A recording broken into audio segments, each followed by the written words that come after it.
Right, 16.5 hours, that's all it's took to get to this stage, yeah, and that's working on my own from nothing to get to this stage, and I'm ready to clad it now. I'm going to get rid of this shipping container look, so let's have a look how I've got these battens on, and now we've got to this stage where we're ready for cladding. Nothing, 16.5 hours, let's go. Right, so we're going to go 50mm to 5mm, mismeasured one, sorry, so 50mm to 5mm. I've used a straight edge, just a bit of flash in there, or you can use a chalk line, ping a line on it, and once I've cut that one, I'm going to then use that as a template to cut all the rest, so they'll all be the same then.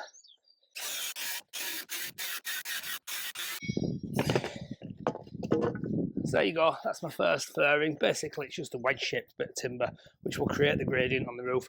So I'll now use this as a template, but I'll always use this one, because what you don't want to do is use this as a template, do your next one, get them mixed up and keep mixing them up, because you will increase or decrease in size depending on your mark and how you've cut it. So always use your same one as the template, and then they'll be all the same, or very close. Right, there's all the furrings cut. I'm not going to put them on just at the moment, and I'll explain why when I get to it. What we're going to do now is put these battens around the building. The cladding I'm going to use is composite cladding. Now I've opted for the thinner batten, simply because I'm obviously trying to keep my weight down as well. That will get fixed to the metal, and the cladding will get fixed to the batten, which will also go through and get fixed to the metal, which will provide a really good fix. But I'm going to fix this now using these 50mm drywall screws. The ones for metal, you know, tin wall, so they'll get a good fix. I'll show you what kind of fix that gets in a minute now, and then I'll show you the other screws we're going to use for the cladding, which will go through the batten as well and into the metal as well. Just everything's secure. We're going to use that bottom line there as our level line, because we know that's sat flat on the base obviously, and then we'll use a 400 space and we'll work our way around. The only difference will be, you see that there, look, 0.7 of a mil, nothing to worry about. Obviously I'm not going to let any sit on that. If it sits on that, I'll just move it above, just don't want it to hold off on that. But up there we've got a 2mm U-shaped lintel and the 2mm U-shaped lintel there as well. So what I'll do is when I get to there with them battened, I'll stick a straight edge up and I'll measure the distance, and we'll probably run one of them down with a power plane and fix it then to the top as well.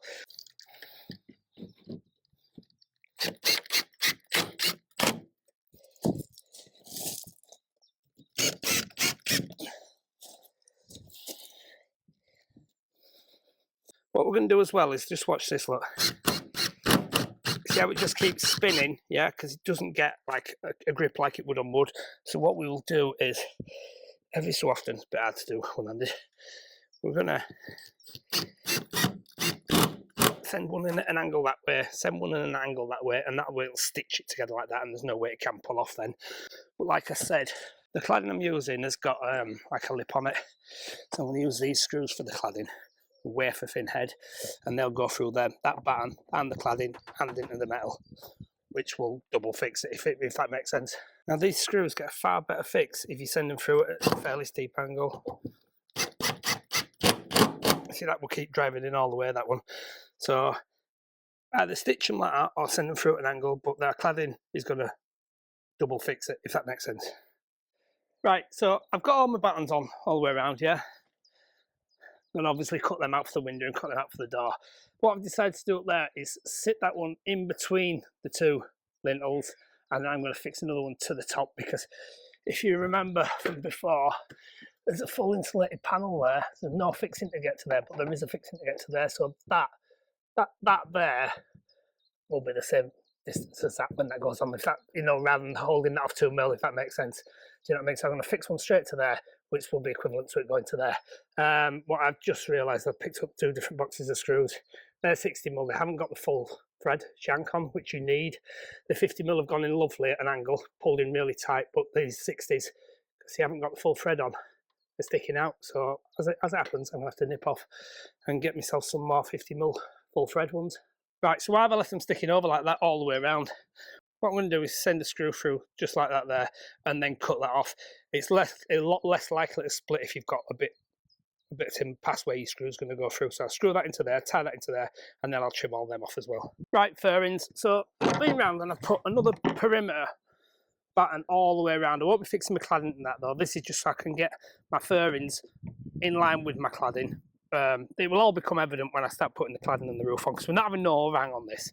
So basically what I'm going to do is just going to sit it like that on there, so it's in line with the battens, and then we're going to fix it down. Same scenario. I've got some longer screws as well. I'm going to fix it down. It's just long enough. Look, obviously I've worked it out. It's just long enough. I'll nip that end off there, but you can see now that's creating the fall on the roof.